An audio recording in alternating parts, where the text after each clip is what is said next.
Hey, what's up everybody? It's Onepeg, and in this video we're going to talk again about what seems to be a very, very interesting thing regarding the complaint letter that Nexon submitted, and something that could potentially end up, I guess, working well for the Iron Mace defense. Now, of course, this has been submitted by Iron Mace's attorneys for dismissal, and we're probably going to see a rebuttal of some kind from Nexon. I'm still looking for that. I'm sure that they have some time to be able to submit that rebuttal. They already said that they were going to contest it, so I still think it's going to get dismissed. But just in case, I already forwarded all of this information that I'm going to share with you guys off to their attorneys, because I think that it is relatively pertinent. I don't know if it's actually going to be anything of substance.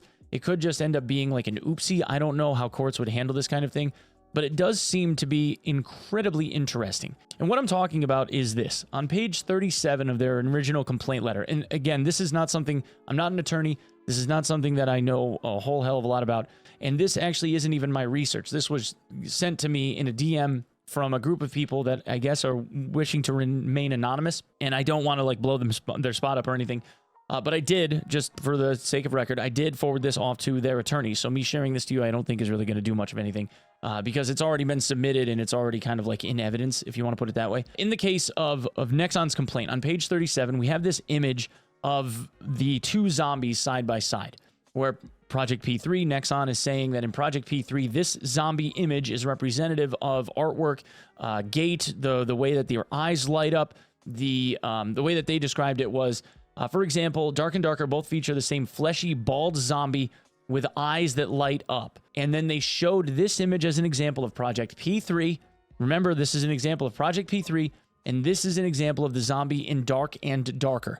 That's how they have presented it. Now, throughout the remainder of these images, they show a bunch of different artwork outlining all of these similarities between Dark and Darker and Project P3, and that they are so substantially similar they could not possibly have just been out of the minds of the creators of Dark and Darker as a game. However, there was one interesting piece. If we end up zooming in a bit, we notice down here at the bottom, there are a series of user interface icons, and they look eerily similar to another set of user interface icons that we're used to seeing, kind of maybe like these. So what I did is I went through and I looked at all of the images that were used as promotional materials on the internet, and I also looked at all of the images that were presented in the complaint letter that was filed by Nexon. And as I go down through these, as slowly as I'm scrolling here, even though like you know, we're moving kind of quick, you'll notice that on the left here, and in all of the P3 project screen caps that they show,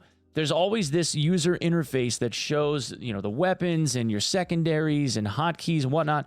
And then there's this HP bar in the center. It says whether or not you're a survivor. Oh, and by the way, according to SDF, and this is something that he said in his disclosure that he gave to the court, was that this game, Project P3, was always a BR game. There was the closing circle and all that other stuff, but at no point were there portals. Dark and Darker is a game that is at its core an extraction game. The portals take you out, take you deeper, whatever. And in this case, Project P3, as far as we have been told, at least in SDF's disclosure that he gave to the court for this dismissal report, there were never any portals in Project P3. There was never an extraction mechanic. So fundamentally, that kind of modifies the way that the game is played, but I digress. There's your I digress for the video. So I went through and I looked at all of the comparative screen caps, and we can see in all of these, there are images of the UI in the bottom left. The UI, again, in the bottom left. In an HP bar in the center, or whatever this is supposed to be. I think it's an HP bar. UI in the bottom left. Again, UI in the bottom left. And I feel like I'm being overly repetitive here. But in this screen cap, we see the images of the buffs in the center. And in fact, we have a really, really early rendition of what the UI looked like according to SDF and the originating like pre-alpha build of Dark and Darker. This is what the original UI for the player looked like. And it doesn't look anything like what was being submitted for Project P3 in any of the complaint stuff.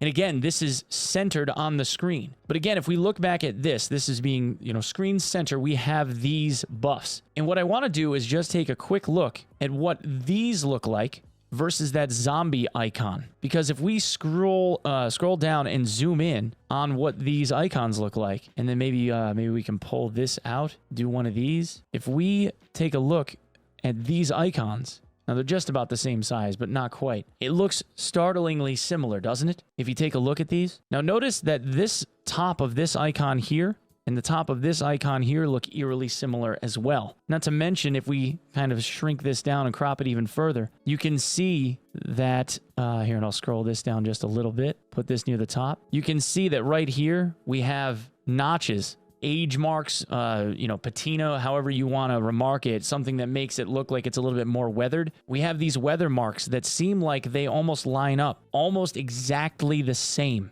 And in fact, one of these buff icons, it is believed that one of these buff icons actually coincides with the skeleton buff. Although I can't necessarily see it, I think that the belief is that this icon here and this icon here are the same buff. But just being in that this is on the center of the screen and this was centered on the screen of the submission leads me to believe that they done screwed up. The way that this looks to me is that Nexon ended up making a bit of a misrepresentation to where these icons, the way that they are displayed and the way that they're laid out, was a screen cap of Dark and Darker and not a screen cap of Project P3, either getting them backward or just outright taking a screenshot from Dark and Darker and submitting it as their own work. Now, I don't know how a court handles something like this, but to me, this looks like just bad evidence. And I don't know what you guys think, but to me, this looks like a copy. And I think they ended up putting either these slides on the wrong side, or they ended up just outright lying. Or the only other obvious possibility